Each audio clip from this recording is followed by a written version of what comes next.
आज का टॉपिक है सेमीकंडक्टर इंडस्ट्री। तो इसमें देखेंगे कि सेमीकंडक्टर्स क्या होते हैं, उसका इम्पोर्टेंस क्या है, वर्ल्ड के लेवल पे क्या क्या प्रॉब्लम चल रही है, इंडिया के लेवल पे क्या क्या प्रेजेंट कंडीशन क्या है, क्या क्या चैलेंजेस हैं, क्या क्या स्कीम्स गवर्नमेंट में लाई गई है और हम क्या क्या वे फॉरवर्ड अपना सकते हैं। तो ये सारे टॉपिक्स आज देखेंगे और मेरे बारे में कुछ डिटेल्स शेयर शुरू करते हैं। सेमीकंडक्टर मतलब अर्धचालक। अर्धचालक नाम से क्लियर है कि ये सुचालक और कुचालक के मध्य की अवस्था है। मतलब कंडक्टर और सेमीकंडक्टर का बीच का फॉर्म है। बीच का फॉर्म है मतलब जितनी हमें ज़रूरत है कि किसी उत्पाद में विद्युत का प्रवाह हो या जितनी करंट की ज़रूरत हो या फिर अपनी इच्छा के अनुसार अपनी ज़रूरत के हिसाब से कंडक्टिविटी को डिसाइड करने की प्रक्रिया और उससे रिलेटेड प्रोडक्ट्स को ही सेमीकंडक्टर प्रोडक्ट कहते हैं। इसमें क्या होता है कि जो सिलिकॉन और जर्मेनियम जैसे कंडक्टर्स होते हैं, सुचालक होते हैं, या फिर गैलीलियम आर्सेनाइड जैसे यौगिक होते हैं जो सुचालक रूप में काम करते हैं, उसमें कुछ ना कुछ अशुद्धियाँ मिला के उसकी चालकता को कम करते हैं ज़रूरत के हिसाब से। और ये जो अशुद्धि मिलाने की क्रिया है इसी को डोपिंग बोलते हैं।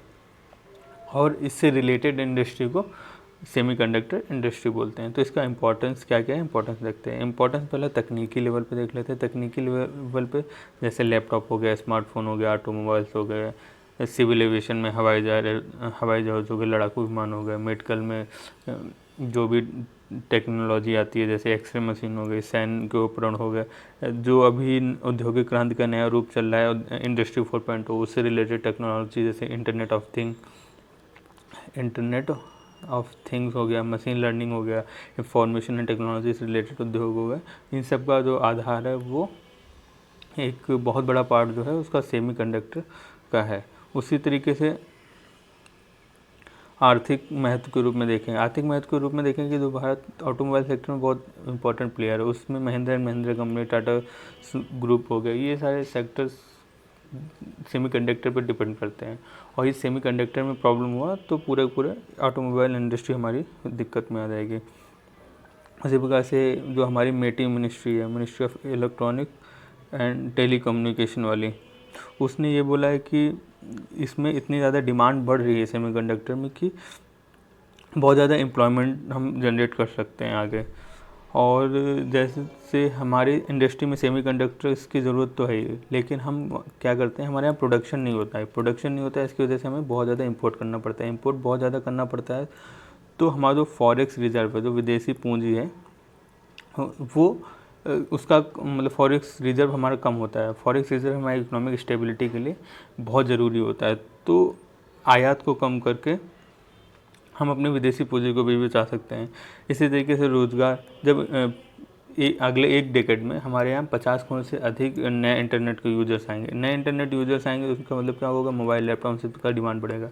और डिमांड को फुलफ़िल करने के लिए हमें क्या ज़रूरत होगा, सेमीकंडक्टर्स चाहिए होंगे। तो इस तरीके से हमें पता लगा सेमीकंडक्टर की इम्पोर्टेंस क्या है। और फिर एक नया कल्चर चला है work from home. After Covid ये काफ़ी कल्चर शुरू हुआ है, तो उसके लिए भी हमें सेमीकंडक्टर्स की ज़रूरत पड़ेगी। उससे भी ज़्यादा इम्पोर्टेंट है, चीन के पर्सपेक्टिव से देखते हैं। चीन से हम अपने कुल जितनी सेमीकंडक्टर्स की ज़रूरत होती है उसका 37% वहाँ से आयात करते हैं। और जैसे भी गालवान घाटी का जो संघर्ष हुआ था, उस परिपेक्ष में या भविष्य में ऐसे कोई भी संघर्ष होते हैं, उस परिपेक्ष में चीन यदि इसका निर्यात पे जो है एक्सपोर्ट पे बैन लगा देता है या फिर उसको अपने हित में यूज़ करने के लिए करता है, तो हमारी पूरी की पूरी इकनॉमी सफ़र करती है, क्योंकि 37% पार्ट बहुत बड़ा होता है। हमारा ऑटोमोबाइल सेक्टर इसके लिए सफ़र करता है, हमारा इंफॉर्मेशन एंड कम्युनिकेशन टेक्नोलॉजी वाला पार्ट इसी से सफ़र करता, हमारा डिफेंस सेक्टर तो नहीं सफ़र करता, वो आगे हम देखेंगे क्यों नहीं सफ़र करता। तो इस तरीके से बहुत सारी चीज़ें सफ़र करती हैं यदि ऐसा होता तो। दूसरा सिक्योरिटी के पर्सपेक्टिव से, ऐसा देखते हैं कि जो CCTV से लेकर 5G के उपकरण तक हर चीज़ में चिप यूज होती है, और इसलिए किसी तरीके की निगरानी रखने में इसका एक बहुत बड़ा रोल हो सकता है। यदि हम USA का एग्जाम्पल याद करें, USA में हुआवे जो कंपनी है, उसके ऊपर जासूसी का आरोप लगाया गया था इन्हीं चिप्स की मदद से। तो इस तरीके से राष्ट्रीय साइबर सुरक्षा प्रोफाइल के लिए इसमें आत्मनिर्भरता बहुत ज़रूरी है। तो इसकी इम्पोर्टेंस हो गई। अभी देखते हैं कि भारत की स्थिति इसमें क्या है। भारत में क्या है कि सेमीकंडक्टर उद्योग देखो सेमीकंडक्टर उद्योग की दो चीज़ें होती हैं, एक उसको डिजाइनिंग होता है, उसका सत्यापन करने वाला पार्ट होता है जिसको प्रूफिंग बोलते हैं, और एक दूसरा पार्ट होता है प्रोडक्शन का।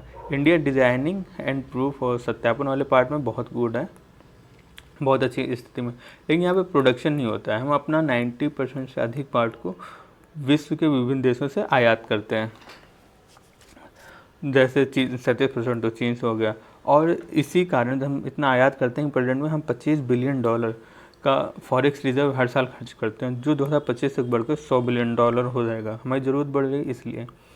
और एक और इम्पोर्टेंट है, हम अभी बोल रहे थे कि स्ट्रेटेजिक क्षेत्र में, जो डिफेंस क्षेत्र में हम नहीं सफ़र करेंगे यदि चाइना कुछ ऐसा करेगा, क्योंकि DRDO की एक इकाई है SITAR, वो जितने भी स्ट्रेटेजिक पर्पस के लिए हमें चिप्स की ज़रूरत होती है, हमारी सुरक्षा उद्देश्यों के लिए जो चिप की ज़रूरत होती है, उसके लिए उसका निर्माण ये एक DRDO की इकाई करती है। तो ये भारत की प्रथम स्थिति हो गई। लेकिन अब इसको और अच्छा करने के लिए अपनी कंडीशन को क्या क्या किया जा रहा है, तो 2019 की एक राष्ट्रीय नीति है इलेक्ट्रॉनिक्स पर, उसका मानना है ये कि हम एक वैश्विक केंद्र के रूप में उभर सकते हैं। उसके लिए बहुत सारे स्टेप्स उसने उठाए हैं। सरकार ने इसी के तहत एक स्कीम लागू की है, SPECS, मतलब scheme for promotion of manufacturing of electronic component and semiconductor. इसके तहत क्या किया जा रहा है कि जो भी कैपिटल इन्वेस्टमेंट होगा, मतलब जो भी पूंजीगत व्यय होगा, उसका 25% पार्ट मतलब गवर्नमेंट हमको सपोर्ट करेगा। 25% मतलब मैक्सिमम $1 बिलियन, $1 बिलियन तक गवर्नमेंट हमको सपोर्ट करता है। तो इससे क्या होगा, इंडस्ट्री आएंगी और इंडस्ट्री लगने के इम्पोर्टेंस, मतलब इंडस्ट्री ज़्यादा से ज़्यादा इस देश में लगेंगी। उसी की तरह एक और स्कीम है PLI, मतलब प्रोडक्शन लिंक इंसेंटिव स्कीम। इसके तहत जो भी हम उत्पादन बढ़ाएंगे और बेचेंगे, उस पर 4 से 6% का हमको क्या मिलेगा, प्रोत्साहन मिलेगा। और इसी के साथ विदेशी कंपनियां हमारे देश में आए और इस प्रकार की फैक्ट्री स्टेब्लिश करें, तो ऑटोमेटिक रूल से 100% FDI अलाउड है, मतलब स्वचालित मार्ग से 100% FDI की अनुमति, ताकि रिलेटेड टेक्नोलॉजी हमारे यहाँ आ सके, कैपिटल आ सके, स्पेशलिटी मतलब विशेषज्ञता आ सके और इंडस्ट्री में आगे बढ़ सकें। लेकिन ये सब होने के किया जा सकता है, ये सब होने के बावजूद हम आगे नहीं बढ़ पा रहे। इसके पीछे कुछ चैलेंजेस हैं, कुछ चुनौतियाँ हैं। जैसे पहला कि कोई भी जो सेमीकंडक्टर इंडस्ट्री लगाता है, उसकी लागत बहुत ज़्यादा है। लागत मतलब $5 से $7 बिलियन एक इंडस्ट्री की कीमत आती है। सरकार $1 बिलियन का सपोर्ट कर रही है, फिर भी 5 से 6 बिलियन डॉलर्स की कमी पड़ती है। तो इतनी बड़ी पूंजी लगाने के लिए बहुत कम लोग आगे आते हैं, तो एक ये कम समस्या है। दूसरा ईज़ ऑफ डूइंग बिजनेस का मामला है। ईज़ ऑफ डूइंग बिजनेस का मामला जैसे ये है कि अभी रिसेंटली, आज या कल के पेपर में, USA में एक प्रेस कॉन्फ्रेंस में एक ये मुद्दा उठाएगा कि इंडिया में इंडस्ट्री लगाने के लिए बैंकों से जो कैपिटल मिलना चाहिए, जो ऋण मिलना चाहिए, उसमें बहुत ज़्यादा प्रॉब्लम आ रहा है। तो एक ये बहुत बड़ा इशू है कि हमारे ईज़ ऑफ डूइंग बिजनेस पहले से बहुत सुधरा है, लेकिन अभी भी हम लोग काफ़ी पीछे हैं। तो एक ही मुद्दा है। उसके बाद में तकनीकी बाधा। तकनीकी बाधा क्या है कि जो सेमीकंडक्टर इंडस्ट्री होती है, बहुत ज़्यादा इसमें स्पेशलाइजेशन चाहिए होता है। इसमें नैनोमीटर्स के उस पर ये काम करता है, नैनोज के स्केल में काम करता है, मतलब इतने छोटे स्तर पे काम करता है कि उसमें थोड़ी सी भी चूक पूरा सिस्टम को ख़राब कर देता है। तो इससे रिलेटेड जो भी पेटेंट बनाए जाते हैं, उसकी कीमत भी बहुत ज़्यादा होती है। पेटेंट की कीमत बहुत ज़्यादा होने की वजह से लोग पेटेंट खरीद नहीं पाते हैं और इंडस्ट्री नहीं डेवलप होती है। उसके साथ में ये बहुत ज़्यादा स्पेशलाइज्ड जॉब है। तो इसकी वजह से हमारे पास में क्या है कि जो कुशल लेबर होना चाहिए ना, स्किल्ड लेबर होना चाहिए, कुशल श्रम, वो नहीं है। उसके बाद में भूमि अधिग्रहण की समस्या को हमारे बारे में पता है। जैसे कहीं पर एनवायरनमेंट संबंधी इशू आ जाता है, एनवायरनमेंट क्लियरेंस नहीं मिलता है। कई बार क्या होता है, क्लियरेंस हो जाता है लेकिन फिर प्रोटेस्ट होने लगते हैं। तो इस टाइप की समस्याएं आती रहती हैं। उसके बाद में अनिश्चित कर व्यवस्था, मतलब हर फाइनेंशियल ईयर में टैक्स स्लैब चेंज होता रहता है। तो एक प्रकार की ये समस्याएं हैं। तो ये भारत के स्तर पे, कुछ वैश्विक स्तर पे भी मुद्दे चल रहे हैं, उनको भी देख लेते हैं क्या है जो हमारे इंटरेस्ट को प्रभावित कर रहे हैं। तो इसमें क्या है कि पहले जैसे कोविड-19 हुआ है, कोविड-19 की वजह से क्या हुआ है, ग्लोबल सप्लाई चेन बाधित हुई क्योंकि लॉकडाउन लग गया था।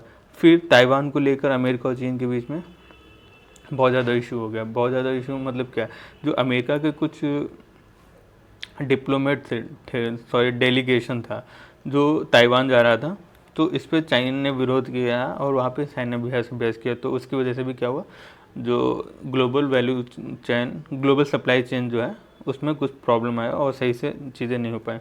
फिर रूस यूक्रेन एक वॉर है, उसने भी इस इंडस्ट्री को बहुत बुरी तरीके से प्रभावित किया और जिसकी वजह से इंडिया की इंडस्ट्री भी सफ़र की है। उसके बाद में IMF ने भी बोला है कि वैश्विक मंदी आ सकती है।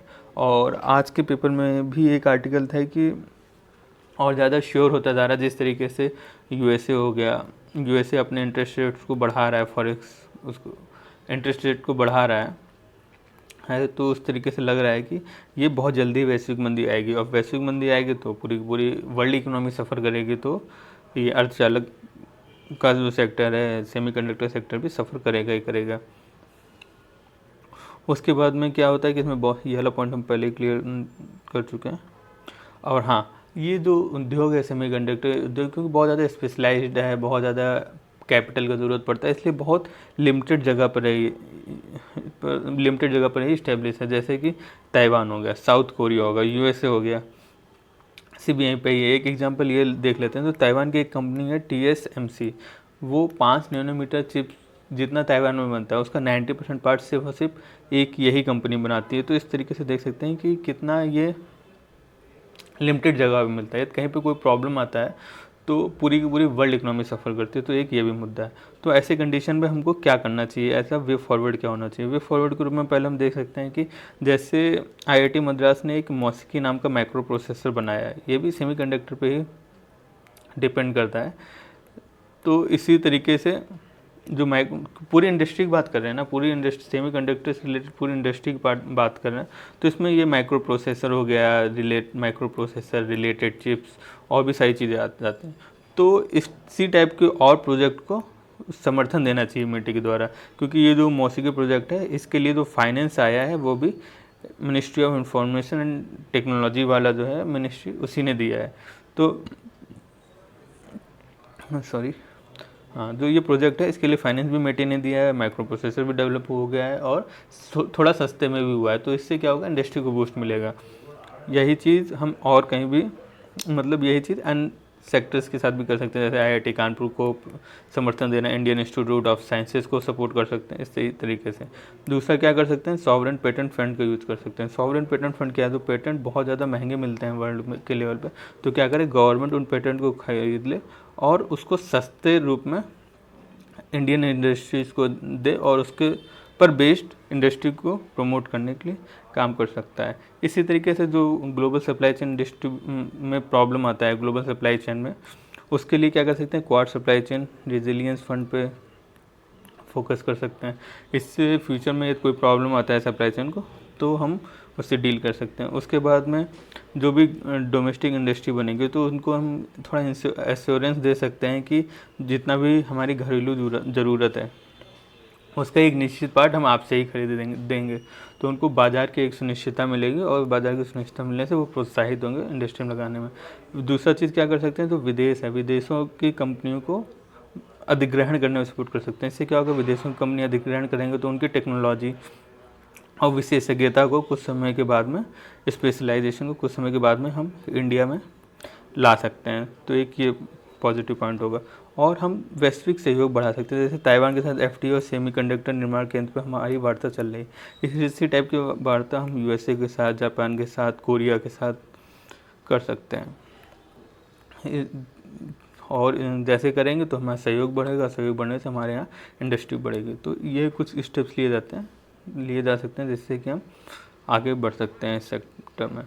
तो ये टॉपिक कंप्लीट होता है। इससे आप मेंस प्रीलिम्स का मोस्ट ऑफ द क्वेश्चंस को सॉल्व कर सकते हैं। सेमीकंडक्टर से रिलेटेड ये डाटा है और इसका PDF आपको टेलीग्राम चैनल UPSC वर्ड्स में मिल जाएगा, जिसका लिंक आपको डिस्क्रिप्शन में मिल जाएगा।